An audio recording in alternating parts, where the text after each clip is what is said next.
ABS-CBN Christmas Station ID 2025 ipapalabas na sa November 7. May malaking pasabog. Tuloy na talaga ang pagdama ng Pasko sa Kapamilya Network. Inanunsyo ng ABS-CBN na ipapalabas na sa November 7, 2025, Biyernes, ang pinakabagong Christmas Station ID na siyang taunang inaabangan ng milyong-milyong Pilipino sa buong mundo. Ngayong taon, pinamagatang Love, Joy, Hope ang 2025 ABS-CBN Christmas Station ID, isang tema na magbibigay liwanag, pag-asa at pagkakaisa sa gitna ng mga pagsubok at bagong simula. Ayon sa mga insider, may malaking pasabog raw na inihanda ang Kapamilya Network sa grand launch nito.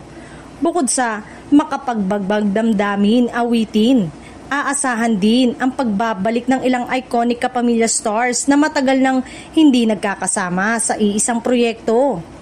May mga bagong mukha rin mula sa iba't ibang platform ng ABS-CBN, kabilang ang TV, movies at digital na sasabay sa pag-awit ng tema ng taon. Sa teaser na inilabas online, makikita ang ilang eksena ng pagtutulungan, pag-ibig sa pamilya at pagbibigay liwanag sa kapwa. Mga elementong patuloy na ipinaglalaban ng Kapamilya Network sa kabila ng pagbabago sa industriya. Ang official launch ng ABS-CBN Christmas ID 2025 ay sabay-sabay na mapapanood sa Kapamilya Channel, Kapamilya Online Live A to Z at I1TFC sa November 7, alas 8 ng gabi, pagkatapos ng FPJ Batang Quiapo. Ang ABS-CBN Christmas Station ID ay isa sa mga pinakainaabangang taon-taon ng mga loyal viewers ng Kapamilya Network.